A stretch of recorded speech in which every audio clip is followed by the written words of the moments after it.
Assalamualaikum warahmatullahi wabarakatuh. Nama saya Nur Akila binti Azizan. Jadi hari ini saya akan menceritakan serba sedikit tentang definisi bai' al-muzayadah ini. So bai' al-muzayadah ini adalah jual beli secara lelang, tidak termasuk riba, walaupun ia dinamakan bai' muzayadah dari kata zidayah yang bermakna tambahan daripada riba. Namun maksud tambahan di sini konsepnya yang berbeza. Dalam muzayadah yang bertambah, dalam bai' muzayadah ni yang bertambah adalah penawaran harga dalam akad jual beli yang dilakukan oleh penjual ataupun bila lelang dilakukan oleh pembeli, maka yang bertambah itu adalah penurunan tawaran. Majoriti bai' al-muzayadah ini juga adalah barang lelongan yang akan dijual kepada pembeli yang dapat menawarkan harga yang paling tinggi. So majoriti ulama sepakat yang bai' muzayadah ni dibenarkan dari segi hukum. Namun bagi sesetengah pendapat, transaksi untuk melakukan bai' al-muzayadah ini adalah makruh. Begitu juga dengan Al-Hasan Al-Basri, mereka berpandangan ianya juga makruh kecuali lelongan rampasan perang dan harta pusaka. Dalam satu hadis yang diriwayatkan oleh Abu Najih daripada Mujahid, di mana Rasulullah SAW bersabda, seseorang boleh melakukan jual beli secara lelongan. Dengan cara demikianlah 1/5 harta rampasan perang dapat dijual. Jadi kita kiranya amalan di kalangan para sahabat apabila melakukan bai' al-muzayadah ini juga disebut sebagai athar, sebagai sokongan kepada ait muzayadah. Jadi seterusnya saya serahkan kepada rakan saya.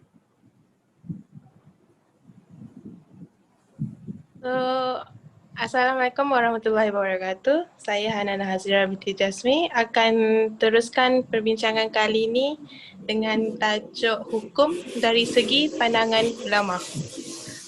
Terdapat dua pandangan ulama fuqaha dalam menentukan hukum bai' muzayadah.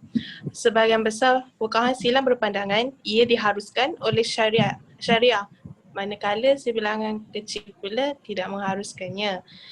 Sebab utama perbezaan pendapat tersebut kerana interpretasi terhadap hadis Nabi Muhammad SAW yang melarang membuat tawaran pembelian atas pembelian orang lain, sa'um ala sa'um akihi. Hadis yang daripada Mujahid di mana SAW bersabda, seseorang boleh melakukan jual beli secara lelongan. Dengan cara demikianlah 1/5 harta rampasan perang dapat dijual. Selain itu juga, ia dapat diambil kira sebagai amalan daripada kalangan para sahabat atau disebut juga sebagai athar, iaitu sesuatu yang berbaki daripada sesuatu. Ia disandarkan kepada Nabi Muhammad SAW dan para sahabat sebagai sokongan daripada bai' al-muzayadah ini. Bai' al-muzayadah ini telah dipraktikkan bermula dari zaman Rasulullah SAW oleh para sahabatnya dalam penjualan barang rampasan perang. Sebagai tambahan, sahabat Nabi Anas bin Malik melaporkan bahawa Nabi SAW pernah menjual permaidani dan kapal air dengan memanggil orang-orang untuk membuat tawaran. Seorang lelaki menawarkan untuk membelinya dalam 1 dirham, tapi Nabi menuntut tawaran yang lebih tinggi. Namun ketika orang lain tawarkan untuk beli dalam 2 dirham, Nabi menerimanya dan menjualnya kepada orang tersebut. Daripada hadis Sunan Al-Tirmidzi. Sekian daripada saya. Seterusnya, Assalamualaikum, nama saya Nur Najwarin. Saya akan menyambung pandangan ulama mengenai bai' al-muzayadah.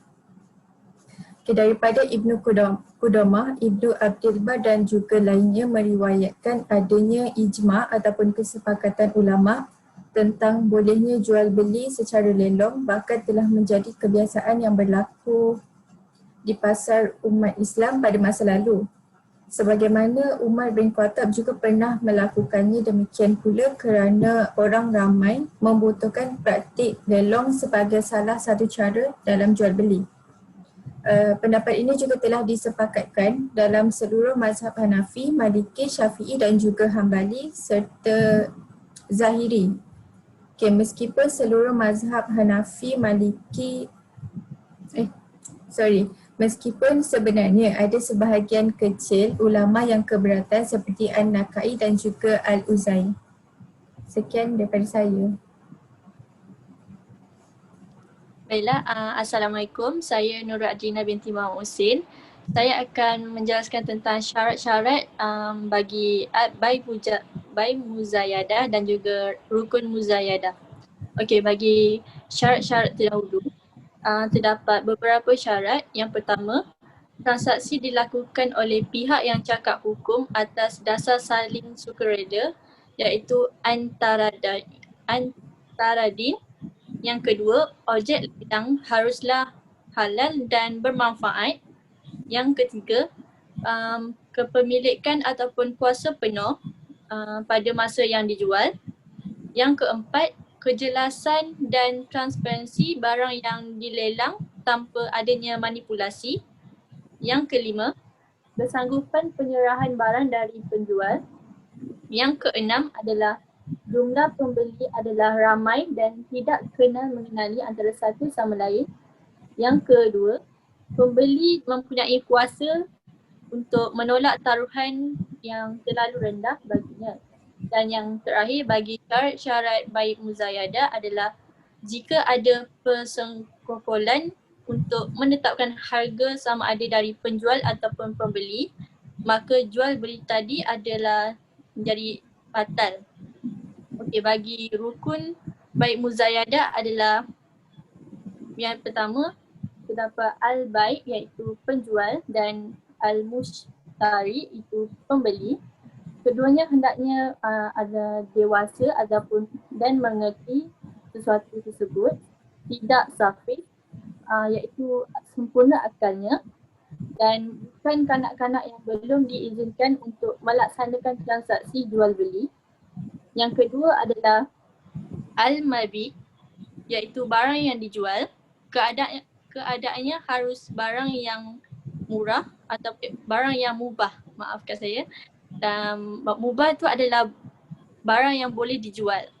Okey, ia suci, bisa diserahkan dan diketahui oleh pembeli walaupun hanya sifat-sifatnya yang tertentu.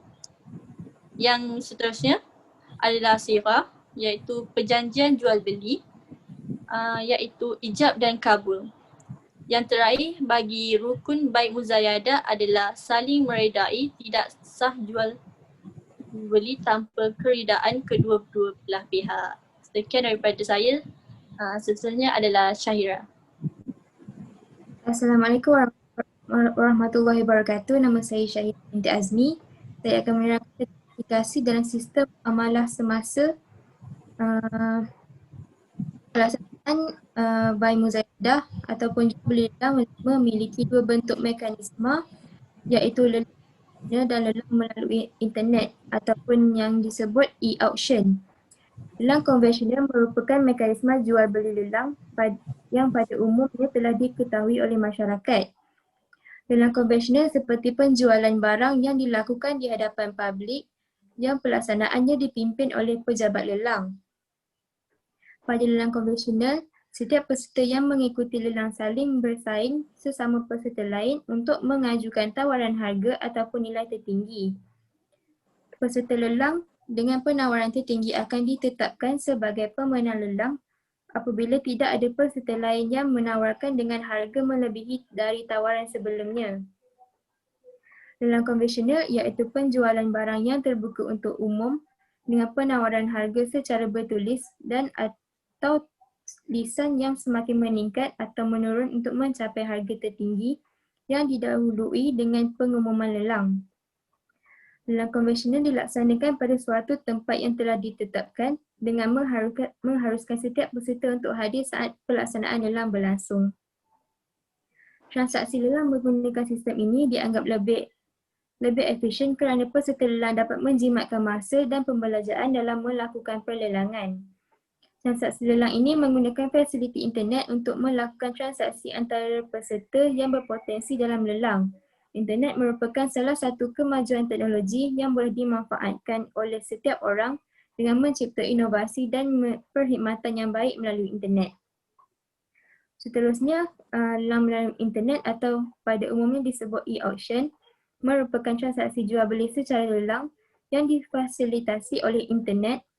E-auction diatur dalam peraturan pelaksanaan lelang dengan penawaran secara bertulis melalui internet. Definisi e-auction dapat menjelaskan penjualan yang terbuka untuk umum dengan penawaran harga secara bertulis untuk mencapai harga tertinggi melalui aplikasi lelang menggunakan internet. E-auction diterapkan sebagai perantara yang berhak melakukan pelelangan terhadap sesuatu objek. Pada e-auction lebih unggul kerana telah digunakan hampir pada setiap transaksi jual beli lelang. Pelaksanaan transaksi jual beli lelang lebih mementingkan sistem e-auction kerana e-auction dapat memberikan informasi kepada peserta lelang dengan lebih cepat, efisien kerana difasilitasikan oleh internet. Okey, terima kasih. Seterusnya.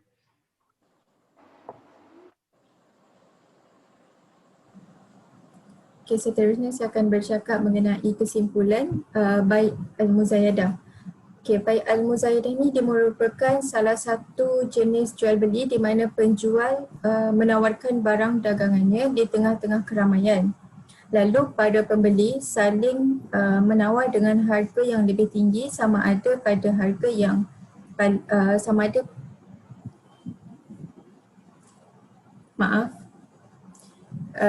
ada pada harga yang paling tinggi dari salah satu pembeli, lalu terjadilah akad dan pembeli tersebut mengambil barang dan penjual. Pada prinsipnya sepanjang tidak terdapat unsur penipuan, transaksi lelang dibolehkan dalam hukum Islam. Transaksi model ini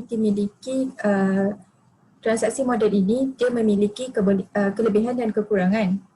Di antara kelebihannya, para pihak dapat saling berkompetisi secara sihat dan terbuka dan barang yang dilelang dijamin keberadaan dan kepemilikannya oleh pejabat yang berwenang atau pihak tertentu.